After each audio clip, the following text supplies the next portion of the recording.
Hi, I'm Meghana. I'm Salana. And this is Shankari, our co-host and co-producer.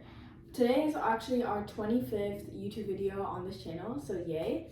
So for today's book, we're going to be talking about the book A Fine Thread, which was written originally in Tamil by Jeyamohan sir, and it was translated from Tamil by Jegadeesh Kumar.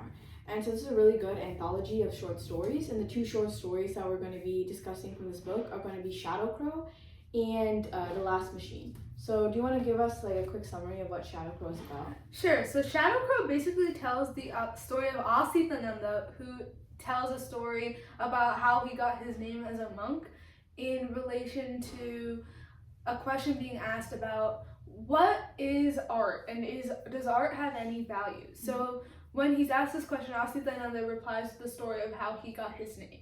So the story itself. Initially, his grandfather owned a business where he required coconut husks, right? So he would lay these coconut husks out to dry, but then a bunch of crows would show up and steal them. So in order to ward the crows away, he decided to kill a crow and set it up in his courtyard so that it would scare all the rest of the crows away. And his wife told him not to do this because she said that these crows were actually like their ancestors. Those crows are like the souls of their ancestors, so doing that would be really, really bad for them. But he did it anyways because his grandfather was kind of an unconventional sort of person, and in response he started getting attacked by crows all of the time.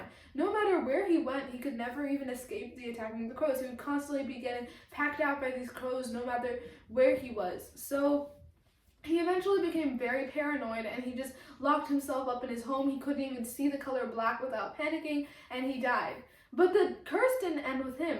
His son, so Asita's father, actually had the same curse. So he also got attacked by these birds constantly, and he tried to hide himself. He tried to put on all these different sorts of caps. He tried performing a bunch of different rituals, but the crows never stopped attacking them. And he also was very scared of the crows. When he died, Asita was like really, really hoping that the curse wouldn't end up coming to him. But it did. He did end up getting the crows attacking him constantly, and his friends and family shamed him for this. So he ended up going to a monastery and becoming a monk, a Buddhist monk, and he tried to figure out how to get the crows to stop attacking him. And one of the older monks was like, okay, look, for your parents, for your dad and your grandfather, this is a problem of their morals, but this is now a problem of philosophy. Philosophically, how are you going to get these crows to stop attacking you? He doesn't really get it. He ends up moving to Himachal Pradesh, and there he notices that the crows, like, they're not attacking him with a purpose. They don't hate him specifically. At this point, they're just attacking it because they feel like they're required to. That's what he feels personally. So he ends up going to like this remote monastery in the Himalayas, and during the winter season, everybody else moves out, but he's left there alone, along with a single crow who has stayed behind to watch him. And over the course of the winter, he realizes that this entire thing of the crow trying to peck him and him being scared of it, none of it is real to him. It's all just like a play. It's all just an act. Like the crow doesn't really feel enough hate to peck him out of like angriness or anything. The crow is just pecking him out of obligation, and so he should obligatorily react to the crow pecking him. So then he starts seeing this as like a sort of dance, like a sort of ritual, and he starts having a lot of fun with it. And after that point, he thinks of the pecks as kisses, as the crow's kissing him, and he kind of stops being scared of the crows in that way. He stops running away from them, and he ends up getting along with crows so well that once he finishes his training as a monk, and he like achieves the next level, one of the senior monks gives him the name Asita, which means like, because the monk Asita in the past had also achieved transcendence through a crow. So I really enjoyed this story. I thought it had a lot of meaning behind it, and I really liked how it addressed like a lot of the issues with like art, in the sense that he describes art as the same thing as the act between him and the crow, through like faking or pretending that we achieve through art, that pretending feeling, you're able to achieve some sort of realization through that. Yeah, wait, I thought it was cool how like he specifically, like you mentioned in your summary, he specifically uses the words of like a dance to describe how him and the crow pretend with each other. It becomes like a game to them in a way in art, right?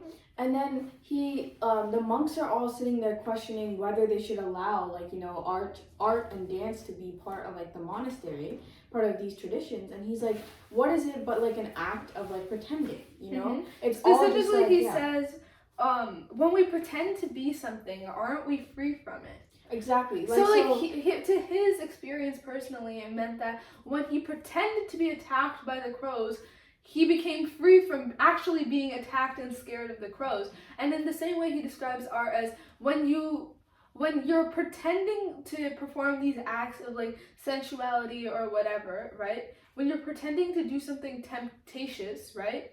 Then aren't you free from the temptation itself? Exactly. It's kind of like, what I was gonna say is that, like, that liberty, like, when you think of a monk, you think that they are, like, kind of liberated from all of these, like, worldly materialistic things. So then the other monks also thought that way, in that they thought art is purely, like, a worldly thing, and by indulging in art, we are indulging in the temptations.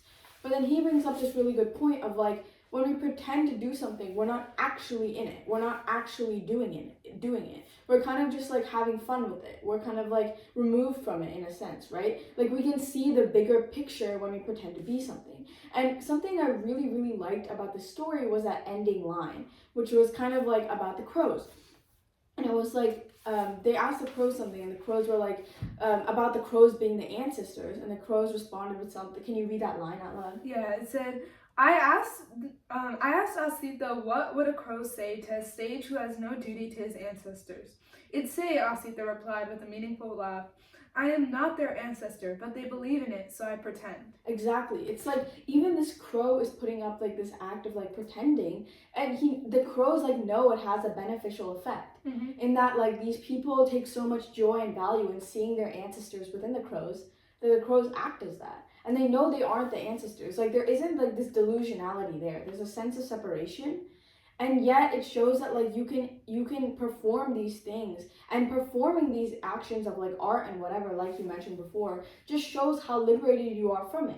Because you can, like, say if you're putting on a play of, like, a famous epic or a story, you know that it's a story. You know that it's an epic. It's not the actual thing. So in that way, you're saying, like, I know, and art confirms that you are removed from whatever worldly desire it is.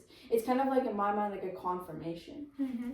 Another thing I enjoyed is that the story, it has, like, a lot of layers to it. So there's a lot of different things you can choose to dissect in the story, and a lot of the lines have deeper meanings than they might seem. So Asita not only means crow, or, like, darkness in the sense of relation to crows, but it also means unbound. And then you can see how the person we're following, Asitananda, he was able to become unbound by distancing himself from that which harmed him. So I really enjoyed the fact that there was also this multi-layered perspective to it. Oh yeah, I agree with that. I think that, like you said, like, the whole unbound thing, that again relates back to the theme of, like, how he realizes that he just has to pretend. Like, he realizes it's not that deep, and that he has to, like, distance himself from the actual event, because he realizes the crows are just like him, following this ancestral burden, like, passed down to him to attack him, just like he's following this burden to be scared of them. He realizes, like, there is no need for any of that, because we acknowledge each other, and we acknowledge that we're not trying to hurt each other in real life. We just need to pretend. And so it's interesting that, like, how we usually see, like, pretending or, like, acting as, like, a lie, or, like, and that itself we see as, like, having a negative connotation. But in this story, it's really illuminating to see how pretending can actually be very close to the truth. How, like, by pretending something, you are acknowledging that you know the truth. And so I thought that was really cool. Yeah. The other story we wanted to discuss was The Last Machine, which takes on a really different tone from this story, but also carries some really cool meanings. Do you want to give us a summary? Yeah, sure. So The Last Machine, it's about, The Last Machine, right? So this story is about, like, it's kind of set in, like, this political environment where this guy kind of enters a room, and he's met with, like, these three people and, like, a grand chancellor, and he's basically, like, presenting this huge machine to them. Right, and it's kind of like this trading thing, and they're like, oh, what is this machine? What does it do? Like, all of this kind of stuff, right?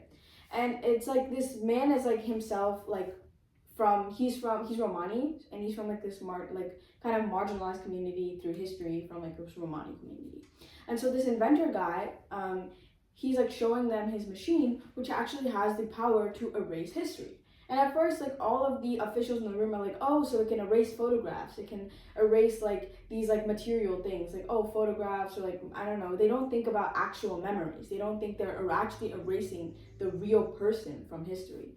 They just think, like, oh, you're just erasing some, like, worldly things from view.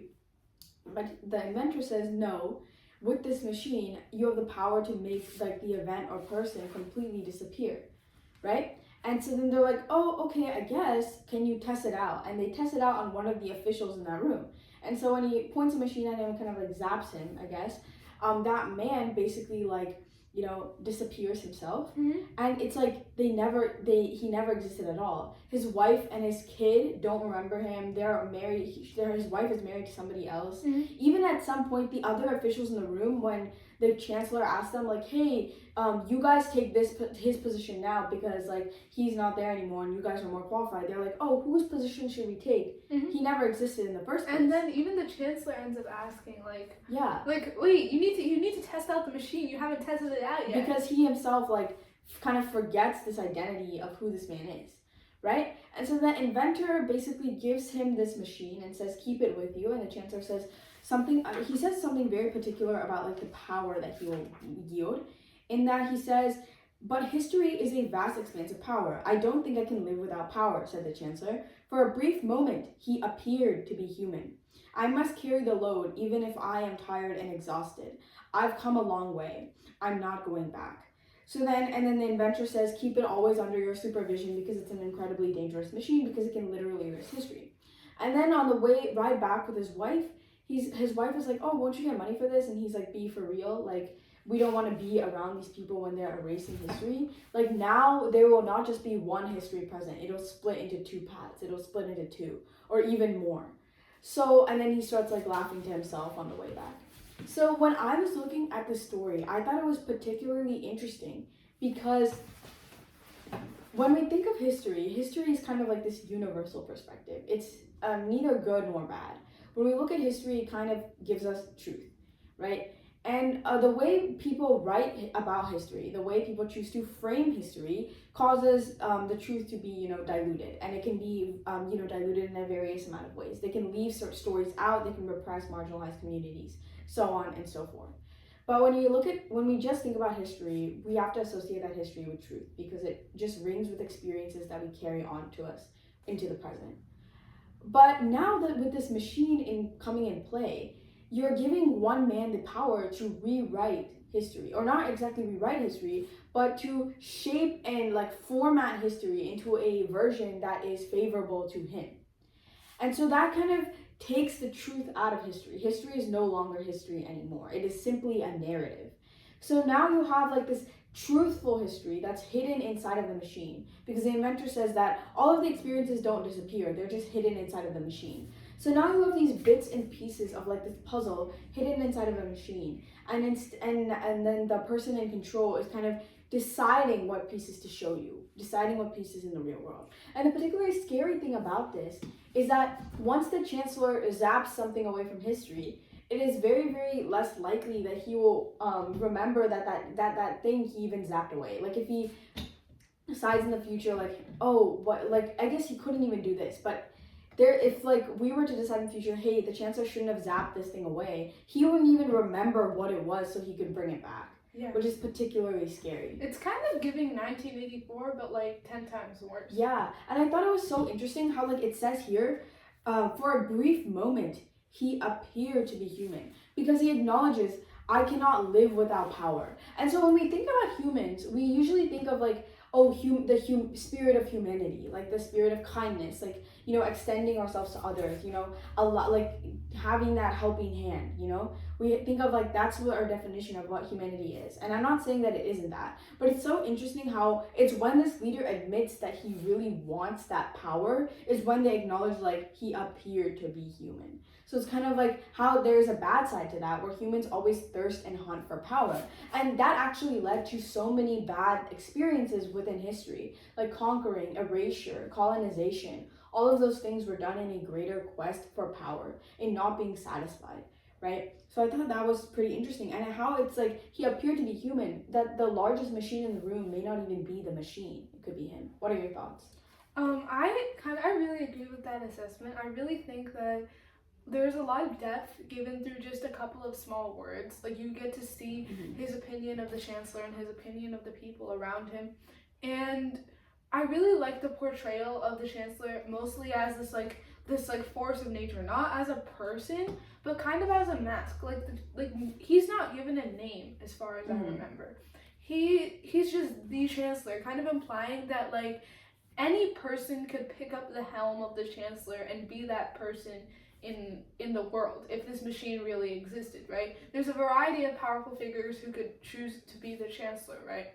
And I really found that interesting. I really found that like enlightening. Like, oh, we're not targeting any one person with this. It's not just a character. It's supposed to be applicable to real life. Yeah, that's a really great interpretation of this, because I think that the inventor himself says, like, when he's leaving with his wife, he says a different history. Oh, the machine will always be by his side. It can never be destroyed, and no one can stop it. A different history will emerge within that machine and play out indefinitely as ephemeral images. It will be the history of the annihilated, which is so interesting because he specifically says it's going to be the history of the annihilated. Like, he has no doubt that the Chancellor will not use this machine for any sort of good, right? He will just use it to wipe out like whatever, the bad experiences of history are for him, which is, he's so sure that it's going to be the history of the annihilated. He's so sure it's going to be the history of the marginalized that is trapped within the machine. And that is particularly saddening because it shows that how, like you said, the Chancellor is kind of like this large figure. It's like we're so sure that this machine would never be used to good by some of our leaders who we respect, who are supposed to respect and look up to. It's kind of like accepting that they would never do anything good. Which is, I think, what's so fascinating about the story is that, like you said, it can be applied to so many different situations. And it shows us how, like, if we were given the opportunity to erase history, it wouldn't be a good thing. It would definitely fall in the wrong hands and be used to kind of erase the history of the annihilated and just keep that in a box somewhere and shift history from what it is to just like this lie. Which I think, in contrast to Shadow Crow, this story kind of shows us how like lies can actually be harmful. Where Shadow Crow isn't even necessarily about lies; it's about pretending, which is like fundamentally different. But again, that like overarching theme of like the truth and like how that can be revealed. It's like pretending can show us the truth in one way, but in another way, we cannot manipulate the truth into something else and expect it to be the same. Yeah. So there's definitely this theme of truth running through these stories. And about these stories, this book doesn't just have these 2 stories in it. In fact, it has 16 stories within it, including the titular story of Fine Thread and many others. And all of them have their own like insights in relation to a lot of topics that I think we think about regularly, about community and truth and like how these things can be interpreted by different people. So I definitely enjoyed that aspect of the book. I enjoyed seeing all these different perspectives. And I also think the translator of this story did a really great job in the sense that like a lot of translators will not be able to really convey the meaning of the story, or like they could use words that are just like it's words that don't make sense in context. But this entire book, it flowed really smoothly. It never really tripped up. I enjoyed the translation. It never really occurred to me that, oh wait, I need to stop because this is a translated story. It flowed really smoothly, and I definitely enjoyed it a lot. Yeah. He managed to convey a lot of Tamil colloquialism and English colloquialism like together, and that was really helpful to me. So hats off to the translator, and the stories were all really interesting. For the translator, like, I also wanted to add that like Tahana is like completely right. The book was translated really, really well. And in some stories, you could feel like the exact tone of the story, like whether it was mysterious or down to earth or in a way like satirically humorous. It was very well done. Like that tone wasn't ever like shifted. You could really feel what the story, like that underlying current of what the author was trying to like feel throughout the story in the words that this person was writing. Nothing was ever out of place. There was nothing overused or underused. It was like a perfect amount. Really Goldilocks translation, like the perfect oatmeal to eat. Oatmeal is a crazy metaphor. Okay. But yeah, Let's just move on from it's that. a great Okay. translation. So, highly recommend reading this book, and I hope you guys do seek out this book, do get it, and seek out all the other stories within it, and find what stories interest you. So, thank you so much for watching. Yep, thank you for watching. We'll see you next time. Bye. Bye.